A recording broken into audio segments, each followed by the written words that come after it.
I'm much more interested in teaching Tom Brady's mother how to get stronger than I am interested in trying to wade through Tom's problems. From the Asgard Company Studios in beautiful Wichita Falls, Texas, from the finest mind in the modern fitness industry, the one true voice in the strength and conditioning profession, the most important podcast on the internet. Ladies and gentlemen, Starting Strength Radio. Thank you, Mark Wolf. Welcome to Starting Strength Radio, where the finest mind in the strength and conditioning industry pontificates from time to time. Well, actually every Friday. And your questions get answered occasionally, and this is one of those occasions. Today, we are going to read and answer the best questions off of the Speak Up channel, and that is linked to, by the way, on my Q&A. If you'd like to submit a question to Starting Strength Radio for future consideration in one of these podcasts, we encourage you to do that at the Speak Up link to be found at the Q&A, the Mark Ripito Q&A on the website. Now, we don't do all of the questions. Back when we used to do the Ask Rip, we would do all of the questions. And that was just for entertainment purposes. But we're actually trying to make this an informative hour-long podcast instead of 12 minutes of making fun of the general public. So today, what we're going to do is just read the best of these questions. We're going to leave the stupid ones out because it's not productive. And maybe we'll be funny, accidentally. Sometimes we are. All right. So let's just dive right into these questions. Now, these things have been submitted over, this is probably 2-3 weeks ago, these things were submitted. We're just getting around to them. Hey, it's our schedule, Sam asks, and you'll note that I have checked off some of the ones. Those are the ones, having reviewed them first, these are the ones we're going to talk to today. We're going to speak to Sam's question now, which says, do you remember the first person you trained using the Starting Strength model? If so, can you share the experience and if he or she is still strength training? All right, first off, the Starting Strength model evolved over about 20 years of me operating the gym. And I've said this on several occasions. What ended up happening that generated the Starting Strength model is I was a competitive power lifter, and as a result of that, I thought it was probably a good idea to teach everybody to squat, bench, and deadlift. Now, over the years, we have tailored the execution of the exercises to meet the needs of general strength training and not competitive powerlifting. Competitive powerlifting is not what it used to be, okay? With the arrival of 30, 35 different federations on the scene, only one of which, best I can tell, actually judges depth in the squat. If you got 35 federations, you've got 34 federations that are recreational. They're for you to go to lift heavy weights in your suit and wraps and, go out in the parking lot and smoke between lifts and, trade tattoo ideas and talk like Macho Man Randy Savage. It's a completely different activity now than it was a long time ago. So when I was teaching people in the gym a long time ago, what we did was just teach the squat, the bench press, and the deadlift. At some later date, I added the standing press, the overhead press, which is just called the press. And I've always taught the power clean along with all the other lifts. And these 5 lifts are the core of the starting strength method. And it developed over time. And what I did was keep a logbook for my personal training clients. And when I would write down Monday's workout, for example, I would write it down in a vertical column in the logbook, and I'd get 5 per page, five workouts per page. So I'd have 10 workouts open on 2 pages of paper. And I noticed something quite early. If we just went up a little bit every workout, 5 pounds, depending on who the client was, what I could do is at the end of 10 workouts, open the 2 pages up and show these people a linear increase in the amount of weight they were lifting on all of the exercises, because we just go up every time. We didn't vary the exercises. We varied the load on the exercises. And that's the basis of the starting strength method. And that developed as a result of my interest in retaining personal training clients and in my interest in showing my members some actual return on their investment month to month. So this is where the thing came from.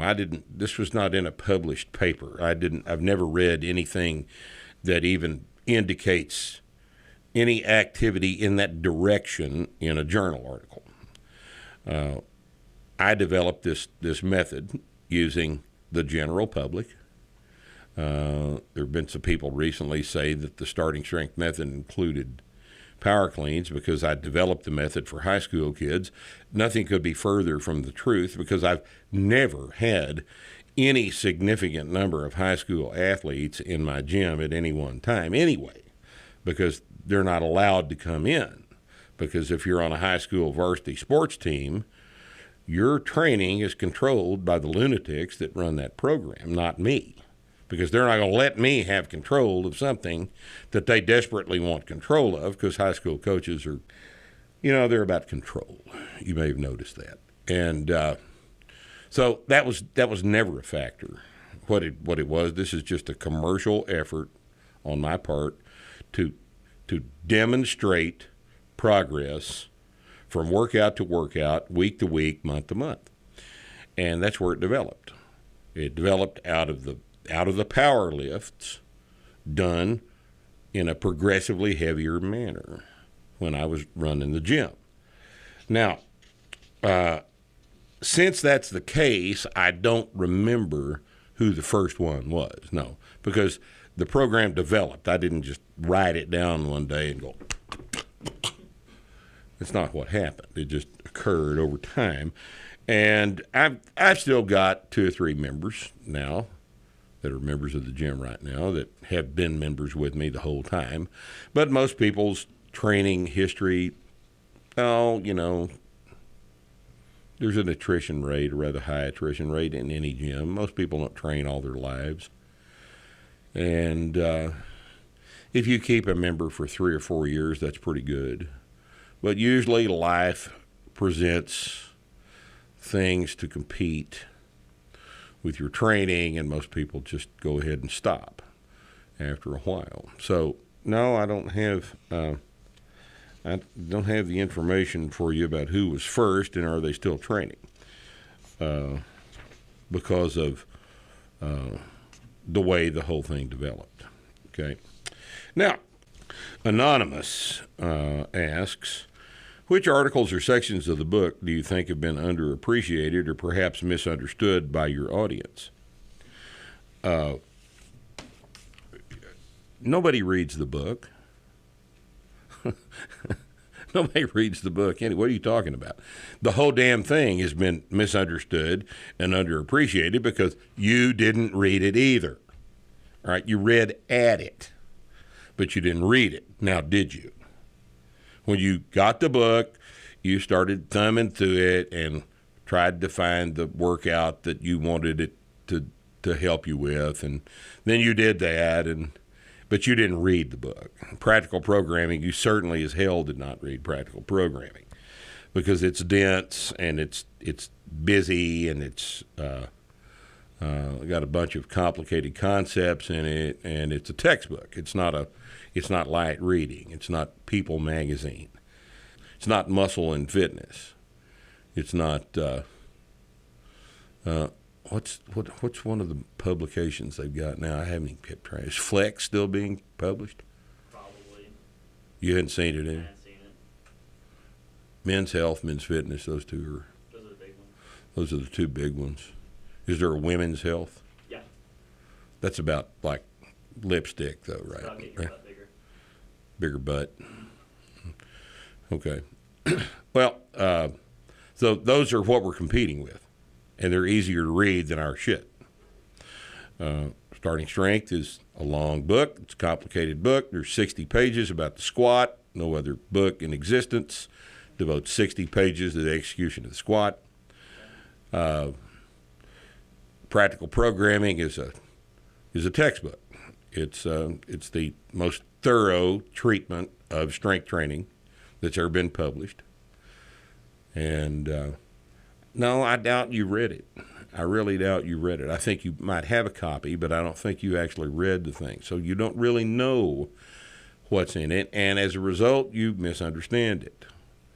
If you'll read it, it will be helpful to you, and you will see that most of the questions that arise, in fact, are dealt with in detail in one of those two books, and I think you'll appreciate the work that went into it if you'll just read it. Now, those of you that are aspiring to be starting strength coaches have probably read it. Read it again. Read both of them again, because this is dense. It's dense material. It's not dense like Taleb's stuff, but it's headed in that direction, because every time I thought of an idea, I put it back in the book, and it's just a whole bunch of stuff in there. So I would suggest that if the books have been misunderstood and underappreciated, it's because they haven't been read, because we know that's the case. We know that you haven't read them. We know. All right, now, here is Chad Hughes. Chad Hughes asks, why isn't starting strength used more often to train competitive athletes? I read your 2-factor model for training athletes, which is get stronger under the bar and then go practice your sport, but would ask, if you were training a baseball player, what, if anything, would you have them do differently? I know your recommendation about the press being very important for overhead throwing athletes, but I know some others disagree with this. I would love to hear your thoughts. Well, there's several questions in here. Why isn't it used more often to train competitive athletes? Because competitive athletes have a strength coach. And most strength coaches that are not starting strength coaches do not understand or appreciate the effectiveness of this program. And that's not my fault. That's their fault, because once again, they haven't read the book. Just like everybody else, they haven't read the book. They don't see how precisely and exactly an increase in strength over time is possible, and how it positively affects their athlete's performance in any sport. And the systematic, simple, progressive nature of this thing is not romantic to sports coaches who aren't very smart, and they just don't understand that if we get your squat and your deadlift up, that your tennis game improves, because they don't see the relationship between the squat and tennis. And once again, this is not my fault. But what we see in especially in Division I and pro level athletics is a complete absence of this methodology being applied to these athletes' training. And the reason they get away with it is because athletes at the D1 and professional level are all freaks who are performing at a very high level anyway. All right. Now, the question I would ask is, would they be better off if they were stronger? Would an NFL team be better on the field in the fourth quarter and have less people on the injured reserve list if everyone on the team did this simple approach to strength training and everybody on the team had a 500 squat? And it's possible for those athletes at that level to have a 500 squat without a great deal of specialization. Yes, they'd be better off. They would all be better off. Why don't they do it? Because they're not competing against anybody that does. And you know, we get this all the time. You know, if your program is so good, why aren't the best athletes in the world doing it? Because the best athletes in the world don't have to do it. They don't have to do it. So they don't. Because it's easier to take steroids. You know, but if you take steroids to get strong instead of doing your deadlifts and adding 5 pounds a week to your deadlifts to get strong, then there are complications that come along with that, some of which involve having to go talk to John McCain in the Senate committee, as Mr. Bonds had to do. Now, I'd rather not have to talk to the Senate if I was, at the professional level. I don't want to go talk to the Senate. I'd much rather just add 5 pounds a week to my deadlift and get it up and get strong that way. It's really easier. It's quite a bit easier to do it that way than it is to take steroids. It's legal. You don't draw the ire of the ingenious sports writers at Sports Illustrated or ESPN. And they're, you just have a situation here where this hasn't caught on yet. It's excessively simple, which means that only people of above average intelligence understand it, as odd as that sounds. Complexity appeals to stupid people.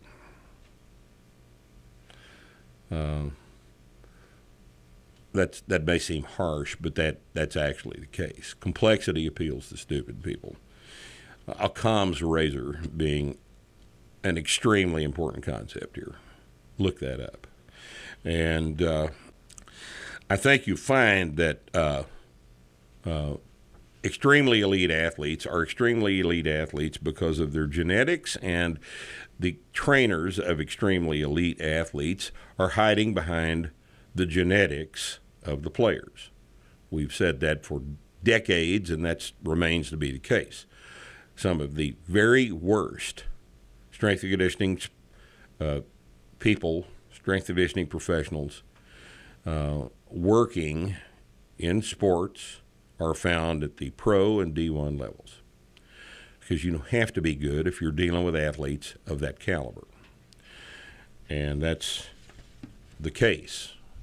Now, try to explain that to the general public. How do you explain to the general public that the best athlete may be using a terribly ineffective system of strength and conditioning? How do you explain that to them? It's hard to do. It's hard to explain it, because it seems logical that the best athlete would be doing the best stuff. And that's not true, not at all. And nonetheless, it remains extremely difficult to have a conversation about with most people. But, some people understand it. So, A, and B, we don't care about being in professional athletics. I'm much more interested in teaching who's the quarterback? Tom Brady. I'm much more interested in teaching Tom Brady's mother how to get stronger than I am interested in trying to wade through Tom's problems. Okay? His mom is more important to us than he is, because there are more moms than there are elite freak athletes. They comprise a larger percentage of the market, and there are enough of those people that are sufficiently intelligent to understand what we're trying to tell them, that we don't need to deal with the 1,000 or so freak athletes in the United States at any given time. I don't care about them. The only reason I'd be interested in training an athlete like that would be the notoriety would bring the program. But that hasn't happened yet. It will eventually. Until then, I'm content to just be effective at what I do. Okay?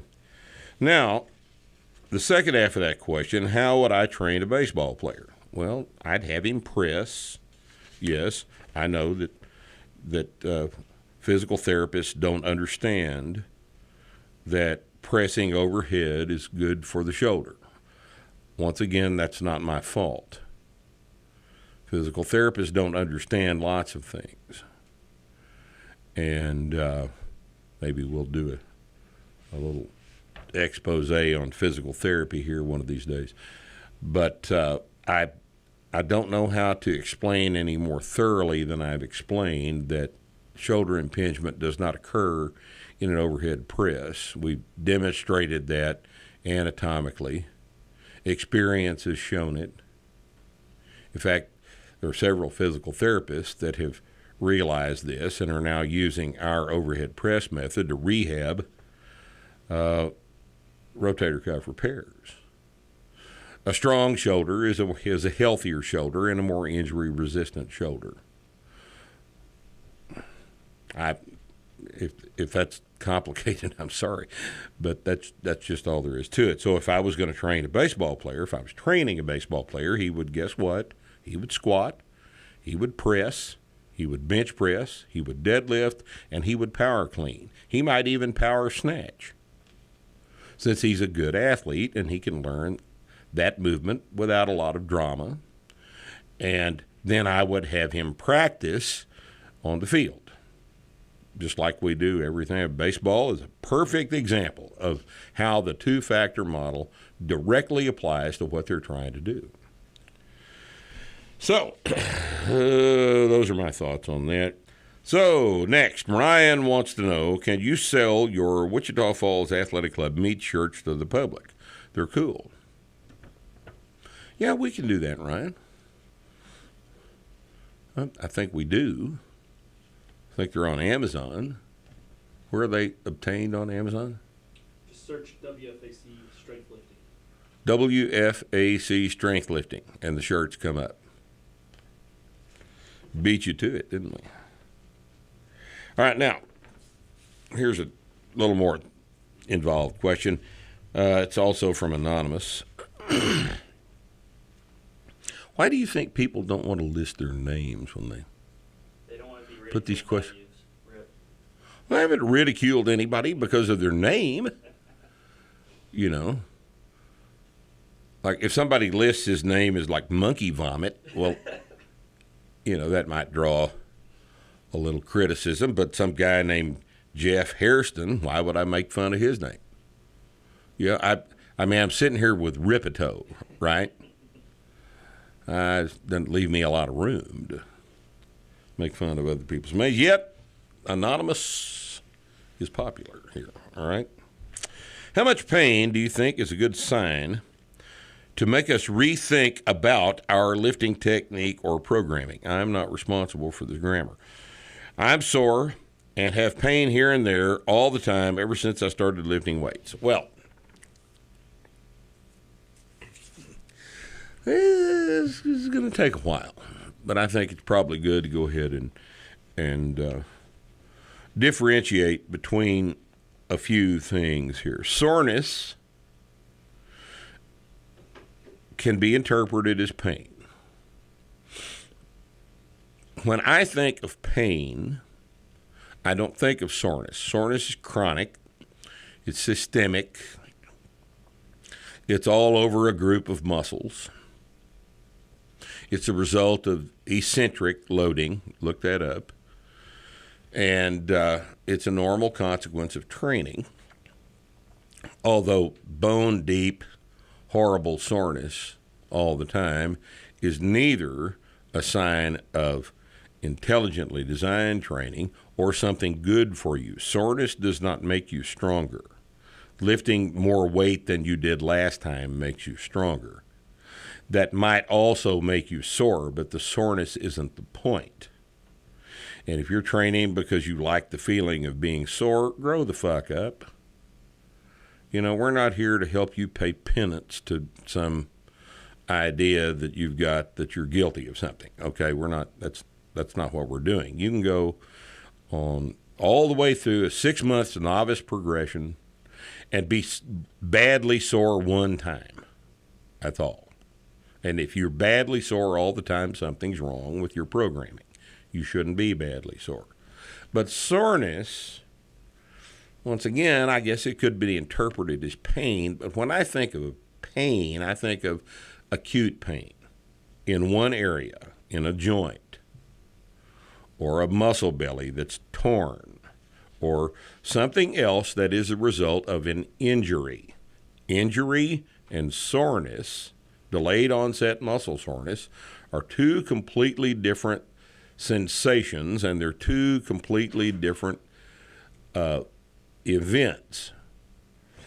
The event that makes you sore is the normal execution of a workout to which you are not adapted, the eccentric part of which you're not adapted. An injury means something is wrong, something got hurt, something broke, something ruptured, something gave way under the execution of the force against the load. Something got pushed into the wrong position. Something got stretched too far, too rapidly in a deceleration. There's obviously several mechanisms by which injuries occur. Injuries are not good for you either, all right, any more than chronic, extreme soreness is. But the mechanisms are similar at some level. The chronic soreness that you feel, for example, in your hamstrings after lunge walks, loaded lunge walks or something stupid like that, are the result of an inflammatory process by which that tissue is attempting to heal itself. Okay? Soreness is an inflammatory process. This is why it is delayed in its onset. When you stress a muscle group with eccentric loading, the current theory on this is that you are damaging the contractile cross bridges within the sarcomere, and that this damage is healed through the inflammatory process, the inflammatory cascade. These are all things you can look up on Wikipedia. And as a result of the need for the tissue to heal itself, inflammation ensues. This process takes 2 or 3 days, and then the soreness goes away. When you hurt yourself, if you, for example, you damage a spinal component, or you rupture a muscle belly, or you tear a few muscle fibers, which is more common, you will feel that injury immediately after it occurs. It's an acute process, a very short time frame. If you come up out of the bottom of a squat and you tear a quad in the process, it becomes perceptible to you right now. So it's a fundamentally different process than delayed onset muscle soreness. I wouldn't describe delayed onset muscle soreness as pain. It's just soreness. I'd call it soreness, and that's all. Pain, the term pain, I reserve for more acute stuff, like muscle belly injuries. Although back pain, low back pain, presents as a chronic problem as well. And it is probably the result of accumulated damage that you've done by being an upright biped. And we talked about back pain before, and so that would have to be separated from this definition. When I'm talking about delayed onset muscle soreness, I'm talking about the kind that comes on 24 to 48 hours after the work, sometimes faster than that, maybe 12 to 18 hours after the work, and that goes away within 72 hours. Chronic back pain doesn't go away, all right? A muscle belly tear comes on immediately. It's obvious when it occurs that the injury has caused an immediate deficit in a movement pattern, in the movement pattern that caused it. If you come up out of the bottom of a squat with a torn quad belly, you can't walk. You can't contract the quad because the acute pain prevents that from happening. Now that tends to heal up fairly rapidly as well because of the fact that a muscle belly is very vascular. And vascular tissue bathed in blood heals faster than non-vascular tissue like ligament and tendon. Everything heals except cancer and low back pain, unless low back pain can be fixed. Sometimes it can't, but just depends on the nature of it. Low back pain is just the human condition, you know. Kings and queens, as well as you and I, have low back pain. They don't like it any more than we do, and it doesn't sometimes go away. But an acute injury like a muscle belly tear will heal up within a couple of weeks. While it's healing, it's very important for you to understand that you must be making that muscle belly contract during the healing process, or it's going to heal in a scar. And that scar is going to be the source of continued injury, because the scar itself is not contractile. And since it's not contractile, it's also not expansive. It's not extensible either. And if it extends under a big load, there will be another injury proximal to that scar, and that'll happen from now on. This is why a bad hamstring tear quite often ends an athletic career, because they're very seldom rehabbed correctly. If you have a hamstring belly tear, you have to get on it within 48 hours and start making it work, start making it contract, start making the site of the injury have to function in the way that it will need to function when it's healed up. If you rest it, it will scar. I assure you it will scar. Rest it long enough to make it stop bleeding and then start making it contract again. Start with a lightweight, high reps. Over the course of a couple of weeks, head down to a heavier weight with lower reps, making the thing remodel in a functional way. And that's how we rehab these kinds of things. But the pain that you will see during the process of rehabbing that muscle belly tear will go from acute and sharp and focused to, as the healing progresses, less acute, more broadly perceived, and blurry, to use a metaphor. The pain goes from focused to blurry, and finally it goes away.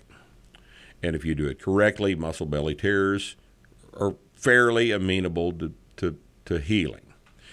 The exception to that would be a complete pec belly rupture. Those won't rehab. The ends of the pec detach, lay down on the rib and reattach someplace where they're not supposed to be. And this is why a pec belly tear is a pretty bad injury. They're real hard to fix. So, you're sore and have pain here and there all the time since you started lifting weights. I wonder how old you are. I would bet you're older than 40. And it's unusual for a 20-year-old kid to be in pain like that all the time. But old guys, let's assume you're 40. Assume you're 45. You're hurt anyway because you're an old human, and old humans just hurt. You want to hurt and be strong, or you want to hurt and be weak. You know, as you get older, you're going to hurt. Everybody does. Something hurts on me all the time, and it's just, you learn to ignore it. Just like tinnitus, you learn to ignore it, you know. That kind of thing, I can't tell you what to do about it. If it's interfering with your ability to get sleep, it's going to have to be dealt with somehow. I have found that a combination of naproxen, Tylenol, and alcohol works pretty good to get you to sleep. And, I'm not recommending alcoholism as the cure for this, but, if you have a drink before you go to bed, you'll probably sleep better. Alcohol's an amazing drug. People have understood this for thousands of years. And if something's hurting, it takes your attention away from it. And it can be useful. It can be a bad problem, but it can be useful. I guess there have probably been a lot of doses of alcoholism that have been attributed to chronic pain. Could have happened. But here we sit. What do you want to do, So I hope that helps. Now, we have Pan Iakov. Says, hello, Rip. What is your opinion on combining fasting and lifting? I've come up with a fasting routine /regimen, and I am considering running it for a while. It basically looks like this. Train 3 days a week on starting strength. 4 rest days as per usual. Training days are eating days with lots of carbs and proteins to fuel the workout. Rest days are fasting days. Do you think this is sustainable / effective for someone looking to get stronger and cut some fat? Thanks. Well, Pan, what are you planning on doing about recovery, and when do you plan on doing it? I plan on recovering on my resting days. That's why I'm resting those days. I'm recovering. And if I'm going to recover, I know that I'm going to need protein, fat, and carbohydrate in order to accomplish that process on my resting days. So the question is, do you plan on recovering? If you plan on getting recovered, if I were you, I would eat on my resting days. You will find that it doesn't work nearly as well to stress the piss out of yourself on your workout days and then provide no substrate whatsoever for recovery on the days that are designed for recovery. So just keep that in mind. But as usual, you're free to do this any way you like. Caesar asks, do you discuss torque in regard to the big three during coach development? No, we discuss moment force, not torque, because they're not the same thing. We've talked about that before. Now, some guy with the clever name Rip Uhaniwan. Do you think this is some kind of a Star Wars thing here or something? I don't know that character. Did you? Uhanawan? Rip Uhanawan? Does sound like a Disney Star Wars name. Does, doesn't it? Well, I don't know. Maybe the guy's a Nigerian or something. I have no idea. Don't recognize the name, though. Would Rip be a Nigerian given name? Maybe his parents were just Could be. Nonetheless, he says, what would be your thoughts on substituting some plant-based protein, for example, pea protein, for dairy-based protein for middle-aged starting strength lifters? If one were to do that, what other supplements might be useful? Well, I am a proponent of psychological health. All right? And veganism is a psychological disorder, as far as I'm concerned. Now, this may come as a shock to some of you people, but there's absolutely nothing from a physiological or anthropological analysis that would indicate that veganism is a reasonable approach to the human diet. Nothing whatsoever. It's a religious, possibly a religious or moral consideration, but I'm not a theologian and I'm not a psychologist. And I'm primarily concerned with efficiency here. Plant-based diets are not efficient. Plant-based proteins are incomplete. If you're going to do pea protein, it's going to have to be engineered to the point that it's no longer pea protein. It's going to have amino acids added to it. It's going to be synthetic. It's going to be an additive-based product. Why don't you just, have some meat and just shut up? Just have some meat. If you object to killing animals, do you disinfect your mouth with mouthwash? What about the poor little bacteria? Well, they're not really animals, but, they're alive. They're alive. You're killing them. What about when you walk around in the yard and step on nematodes? Nematodes don't have a right to be in your yard uninterrupted in their little crawly business by your feet squishing them into protoplasm. How do you think they feel about that? What do you do about roaches in your house? You just coexist peacefully with the roaches in your house? What about mice and rats? What about the rats in your attic chewing the insulation off of your wiring, potentially subjecting your house to being burned down? What do you peacefully coexist with those? Where does this shit stop? I don't understand it. And maybe Rip Unahawan is not asking about this. Maybe he's just wanting to add some plant-based. Why don't you just take some whey? Well, you take some whey protein. No cow died in the production of whey protein. It's certainly a sustainable source for animal protein. It's very high quality whey protein isolate, very high quality food product. If you're going to supplement, I would suggest that you use whey. And if you object to the use of whey because of the perceived inconvenience it has been to dairy cattle, I think the word is rape. Raping the dairy cattle, sucking on their titties.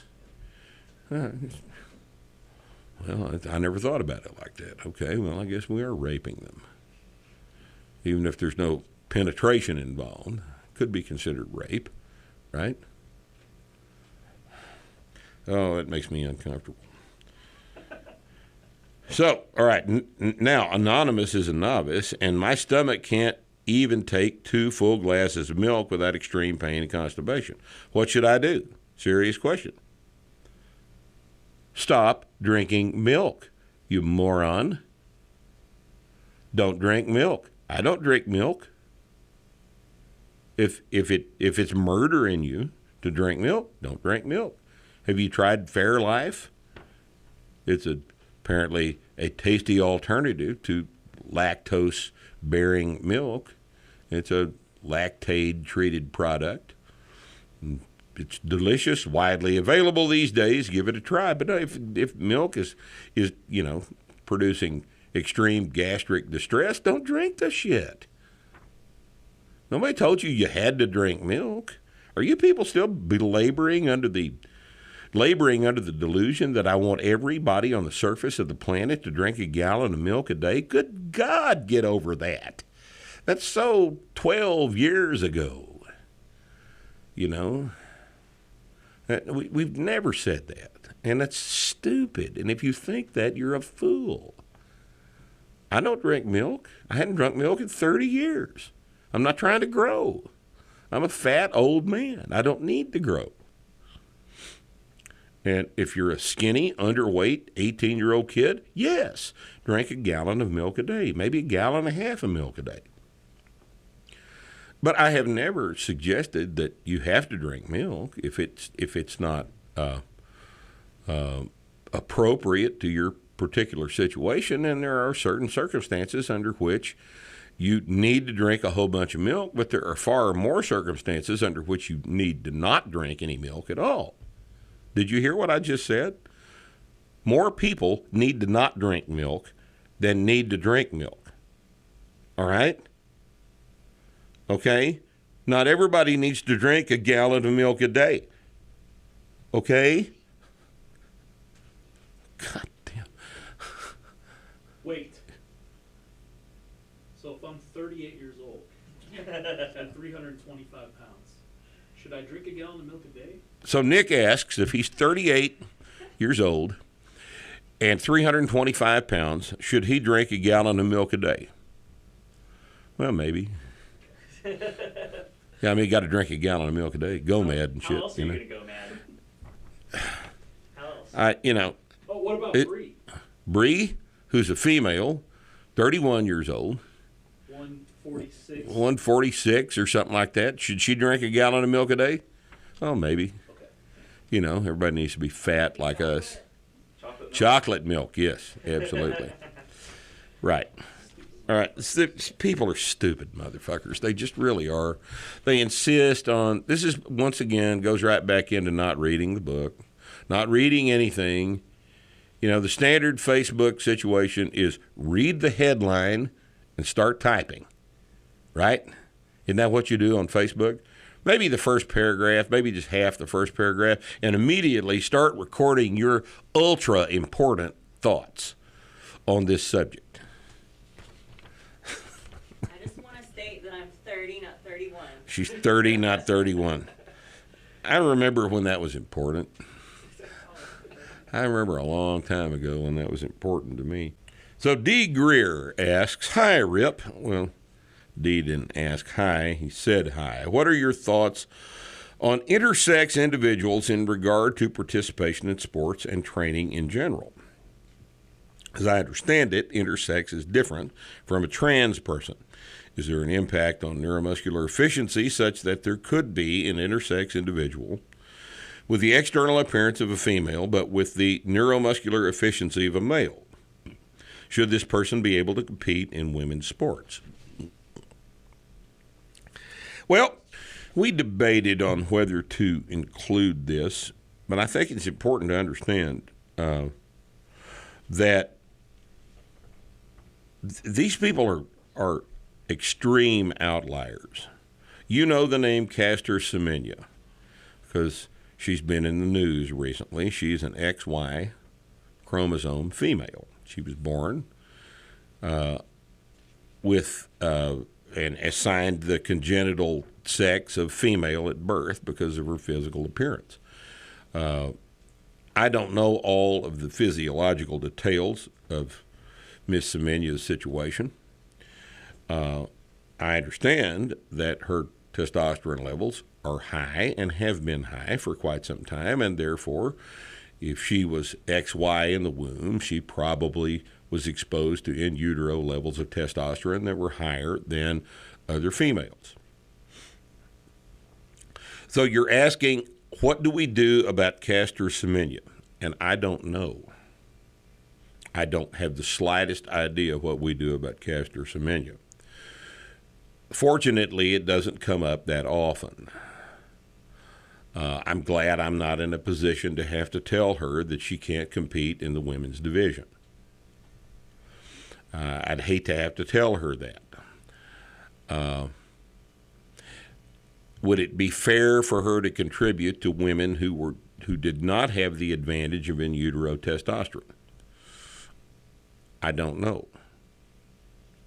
She's a female, and best I can tell, she gets to compete with the other females in the women's division. But what we do about extreme outliers like that, I am far, far less concerned with than what we do with cock and balls men who want to lift against the uterus and ovaries females in the women's division. That's rather that's rather cut and dried. I'm obviously not in favor of that, and neither are you, really. If you'll think about it for more than about 5 seconds, you're not either. Especially those of you that have sisters and daughters and mothers and cousins who would like an opportunity to compete in the women's division and not have to compete against men in the women's division. Okay? But about Caster Semenya, I don't know. That's a difficult question, and it's outside my purview, thankfully. Okay, now who is next? Anonymous again asks, if I had to abstain from whiskey, red meat, or milk, which one would I choose? Well, I don't drink milk. So there's my choice, right? I don't drink milk anyway, so I don't have to abstain from it. And Khaled asks, Khaled, have you ever tried Camel? I prefer women, Khaled. Thanks for joining us this week. Starting Strength Radio. Send us your questions. We'll talk about it.